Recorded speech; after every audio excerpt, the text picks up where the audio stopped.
Yeah, that's right. Len Bruce, Executive Director of Medical Services, Murrumbidgee Local Health District.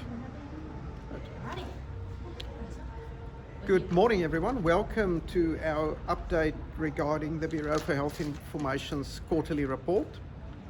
So it really is like a scorecard for the LHD, and it looks at our elective surgical performance and also to our performance in managing patients in the emergency departments.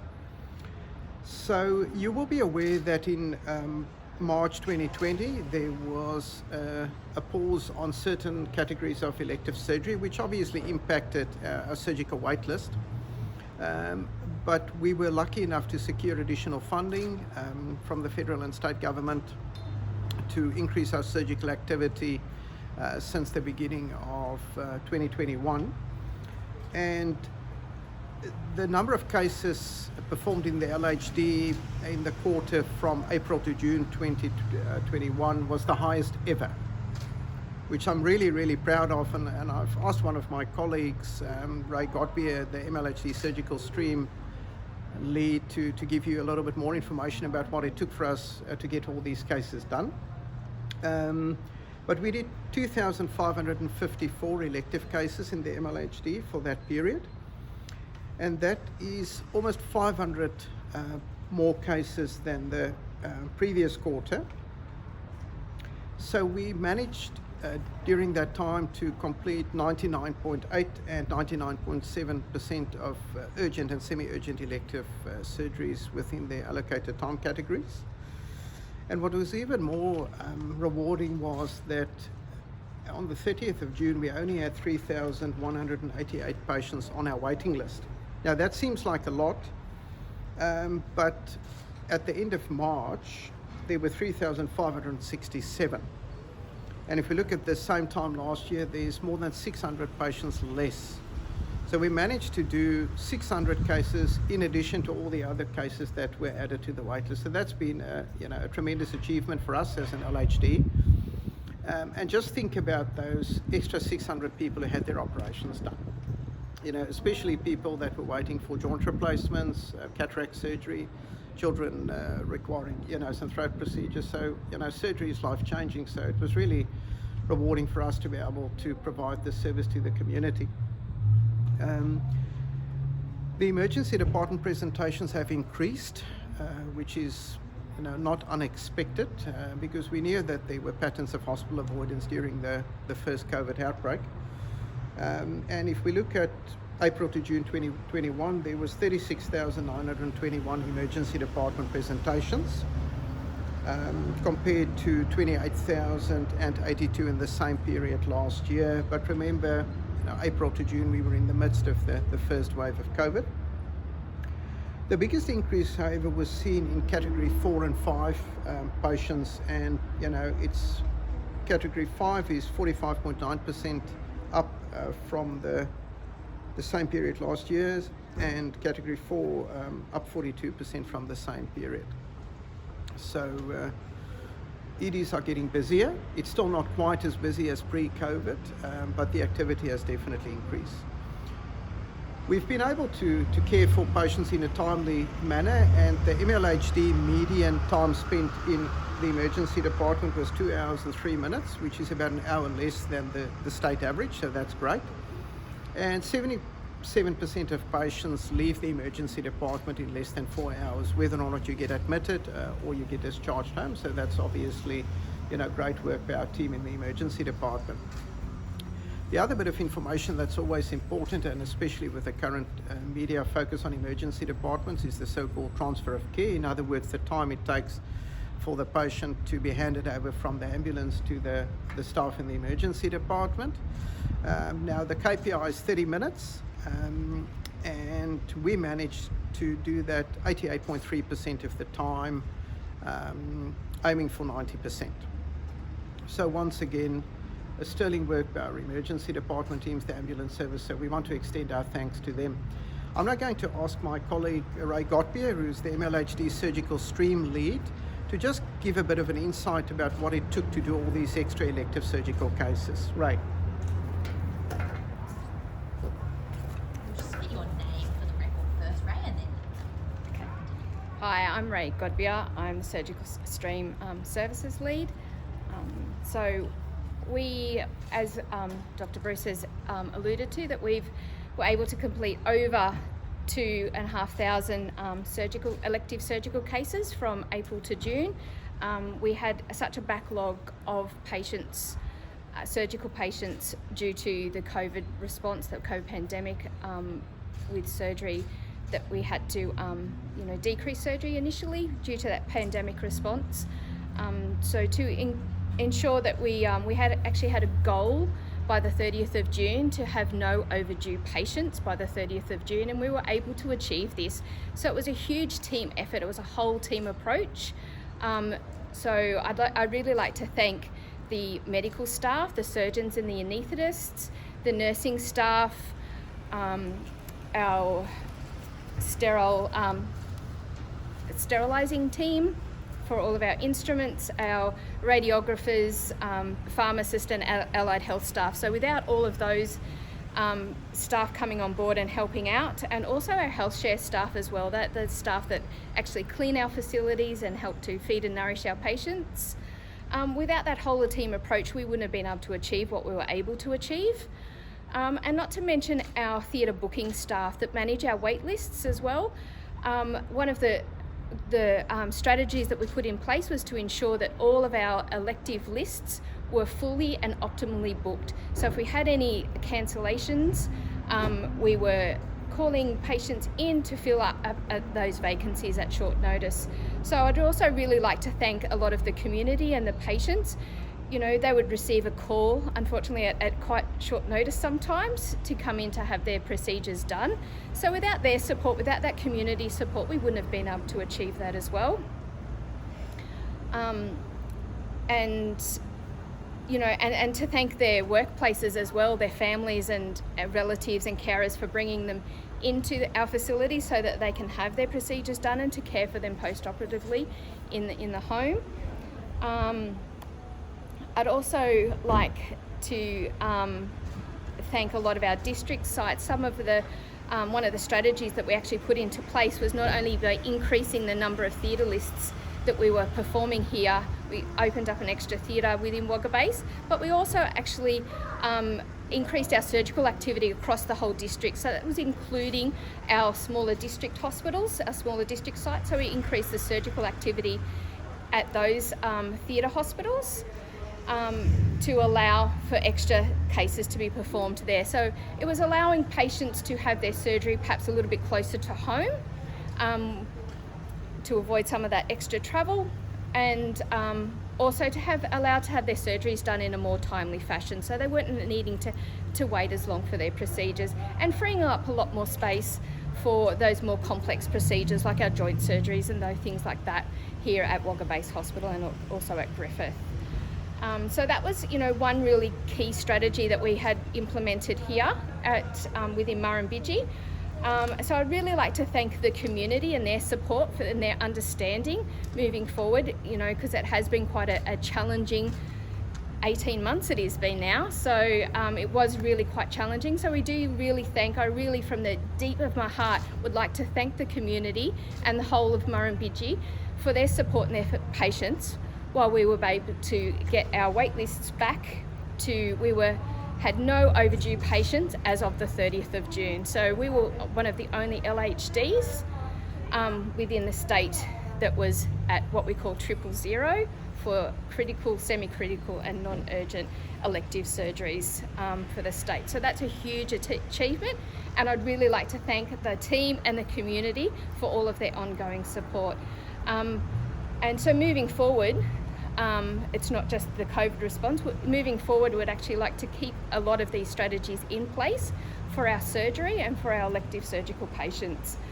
Because we've had some really positive feedback. The patients that have gone to a lot of our district hospitals have either contacted me or contacted the facility managers and actually asked to have had their other procedures that they may be on the wait list for, if they could actually have those procedures done at district sites. And we've been able to accommodate that already. So that's really quite pleasing. So I would really like to thank all of my colleagues, all of the community for a job well done. have a question for you. So I guess, what is the actual wait time now? I know you guys have brought it down. So what is you've reached your goal. What was that? As far as how long it takes to get in for a surgery? That's very dependent upon each doctor gives a triage category of urgency for that surgery. So, and that's very dependent upon the type of surgery that is required. So our median wait times have come back to what they were pre-COVID wait times. So we're meeting our targets for that. Yeah. And I guess how many? I think there are like 8 wards up there that can be used for surgery, and how many are in operation at the moment? As far as Elaine, would you like to answer that one? I can like that. So we have 8 theatres, of which one is an endoscopy suite. But currently the one theatre is what we call a dedicated COVID operating theatre. So that if we have a patient that is COVID suspect or COVID positive, that there's a very specific theatre where they'll be managed. So we don't use that theatre for for any other cases.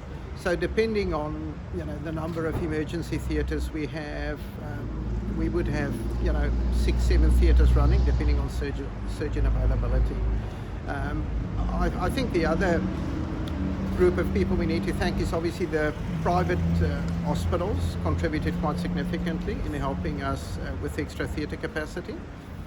So that has been a very valuable collaboration, and really just building on the good relationships we have with the private facilities in Wagga and in Griffith. So we actually managed to decrease our median wait times for cataracts and joint replacements to below pre-COVID levels. So that's been a tremendous achievement. Professor Bruce, you mentioned initially that you received some additional state and federal government That's money right. to enable this speed up process to occur. Yeah. Are you able to tell us in dollar terms how much extra you were able to receive to enable this to happen? I don't have an exact figure of how much additional funding we get, because we were essentially funded for activity, so I'd need to take that up with the Director of Finance, but it was a significant level of financial support that we received, and it allowed us to open up extra theatre, getting staff in. Our staffing unit was brilliant, securing highly skilled theatre staff at relatively short notice. So we couldn't have done that without the additional financial support, but the exact dollar amount, we could take that on notice and we should be able to provide it to you. I can assure you I tried to spend as much as I could.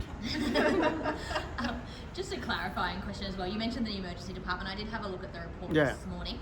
So it's about 9,000 extra people this year compared to last year. Are you solely attributing that to COVID hesitancy, or do you think there were other factors that led to that? No, I do think COVID hesitancy probably was the major factor. And considering that we've not reached our pre-COVID levels, I think it is actually important though for people, if they're unwell, you are completely safe to come to the emergency department. You may get some extra questions and you may get a mask, but we can look after you in a safe way, so please do not avoid coming to hospital if you need to. That's probably the main thing that we're concerned about, and it's internationally been recognised that unfortunately patients don't seek timely medical care for serious conditions. So it really is important that if you need to come to hospital, please come, we'll look after you. Given that you have got those surgery waiting lists down to such a great level now, how much better position, I guess, are you to deal with this continuing wave of COVID? Obviously, we've had our first notifications of positive cases in the district, but knowing that you've got that surgery waiting list down, that must hold you in good stead going forward, dealing with the unknown that may happen over the next months. One of the motivating factors for our initiative was the fact that was the unknown about what was going to happen, and obviously we could see what was happening in Sydney in terms of elective surgery there. So our plan was to do as much as we could while we were still able to do it, and we've been very privileged in the Murrumbidgee that we could continue elective surgery as normal, while in the metropolitan areas they had to stop doing the category 3, or the so-called non-urgent elective cases. So we've been, in a privileged position that we could continue. But once again, as you say, we're in a far better position now than we were, 12 months ago, and even just 3 months ago. And do you see the numbers from this quarter being broken anytime in the near future? Sorry? Do you see there being even higher numbers in the near future, or do you think this is going to be the peak for a while? Higher numbers of COVID patients? Of elective surgeries here. Records are there to be broken, is the way that I would look at it. But to put that into perspective for you, we were doing more than 800 elective cases, per month, and the bulk of those cases would be done here. When I came to Wagga in 2007, we were doing about 300 elective cases per month. So we've almost gone to triple that activity. So we may, do more cases, but it would be more of a district approach. Our vision for surgical services is that it's something we do as a district. We have, very, very capable district hospitals where a lot of procedures can be performed safely. And my vision is that we keep the base hospitals for the patients with complex needs and complex procedures, and then allow other patients to have, their procedures in the country, which is really nice. A district hospital has just got such a different feel to it. And it's obviously great for the community that live there, and then having surgical services at a district hospital or bring in an anaesthetist, you can always bring obstetrics. So it's really just a beautiful collaboration between us and the community. So we're very excited about that. And once again, COVID has given us opportunities to do things that we hadn't done before. And we want to keep all the good things that COVID taught us and learn from the other lessons it taught us. Just some clarification on these COVID positive people who have been to Yes. both Wagga and Young. So just to clarify, they are the same group and possibly responsible for the sewage detections in both. Can you give us some clarification around that? Yeah, so now I only received the information this morning, but the exposure sites in Wagga and Young was the same individual. And I can just confirm the dates so that I get that right. So the person was in Wagga from the 30th of August to the 3rd of September. Now the good news for us in terms of we were still in lockdown at that time, so their ability to interact with other members of the community would have been very limited. And they were also in Young from the 3rd of September to the 7th of September while we were still in lockdown. So all the measures that we spoke about last week will stand us in good stead. I think it is important though for the community, if you're in any way concerned, go and have a test done.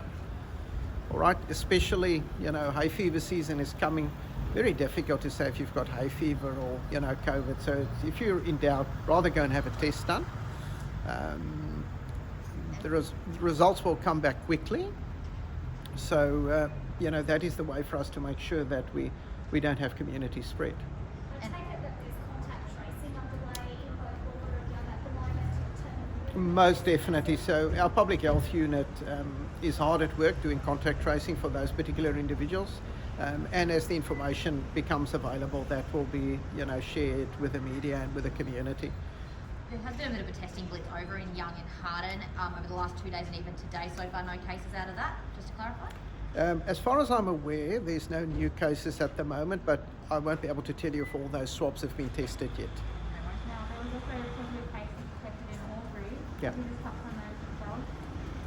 Yeah, so there's two patients who are residents of the Albury LGA. The one is being cared for in Victoria, and the other patient is isolating in Albury, and they will be managed by the Albury COVID medical team. Do we know where they caught COVID? Did they catch it in the town, or have they travelled somewhere and come back? Do we have any clarification there? Unfortunately, I don't have that information. That will, come to light as contact tracing is concluded. Is there any indication as well, the person who's in Victoria, are they within the Blue Bubble region or is it wider Victoria? I'm not sure if we've got that information to I am not sure where that individual who's being cared for in Victoria is residing currently. I'm not sure. And just with these cases as well, does that possibly mean a lockdown for Albury? I'd leave that to the public health unit. I think what they'll do is they'll do the contact tracing for the patients and then, see if they were infectious. But the one thing we can do is we can get the vaccination rates up. It makes a big difference if people are vaccinated. It reduces your risk of contracting COVID, and it also reduces your ability to infect other people with COVID. Speaking of vaccination, the deadline is obviously looming for New South Wales health staff to be fully vaccinated. Yes. How is the vaccination rollout going within the MLHD staff? I don't have any additional figures to add from what I've provided last week, but as far as I'm aware, it's going really well. People are very keen. We're obviously creating every possible opportunity for people to get vaccinated, and the other benefit is that as vaccines become more freely available, it's just easier for people to be vaccinated either in one of our clinics or with their GP or with their pharmacy. So there should be no reason for staff not to be able to get their first COVID vaccine by the 30th of September. And if we look at, New South Wales has reached 80% first dose. We're very optimistic that our staff will do the right thing, keep themselves, their families and the community safe. Now, there has been a rise in people going to GPs to try and seek a medical exemption because they don't want to get vaccinated. Do you have any, messages to those people about whether it's right, wrong, what can actually get an exemption, that sort of thing? So New South Wales Health does have specific medical contraindications to vaccination. But I think it's very important that if you're concerned about having a vaccine, talk to your GP, and they can get in contact with us and we can provide additional information. But there are very, very, very few absolute contraindications to COVID vaccination. But once again, we know what the risk is for unvaccinated people contracting COVID, whether or not you're a New South Wales Health staff member or not. We know that people who are not vaccinated are at significant risk. And so just to clarify, the two cases from people in Albury and the person that came into Wagga, there's no exposure sites at this stage? We don't have details of that, but when our public health team has conducted the contact tracing, there may be some exposure sites. What is reassuring for the case that was in Young in Wagga, it's almost 2 weeks since the person was in Wagga and we were in lockdown. So I would expect that if there were individuals who contracted COVID, that they would be symptomatic by now. It can take up to 14 days though. But if you're in any way concerned, please come and get a test. So why have we found out about it so late after they were here in Wagga? Does that mean they've only just recently gotten a test? Yeah, so they would be, getting regular screening tests. So I'm not sure exactly when they tested positive. So I don't have that details, unfortunately. Do we know anything about the Albury cases in terms of age, series of illness, that sort of thing? Unfortunately, not. I just have the information that's in the press release at this stage. Just going back to the health information, some organisations have come forward saying that this report shows that there is a need for more staff, especially nurses and midwives, with the increase in patients in ED and birth rates. How is the nurse to patient ratio at the hospital here? Is there a need for more staff, or are you guys going all right? Yeah, I unfortunately won't be able to give you the nurse per patient ratio. Staffing for rural hospitals is always challenging, and we do rely on interstate staff, medical, nursing, allied health, and that has been significantly impacted by COVID and restrictions on international travel. And I do believe that staff's tired. People have worked hard, but as far as I'm aware, we're working hard to fill our vacancies that we do have. And what better reason to come to Murrumbidgee, seeing that we have no COVID? So move to Murrumbidgee. All right. Thank you. Beautiful.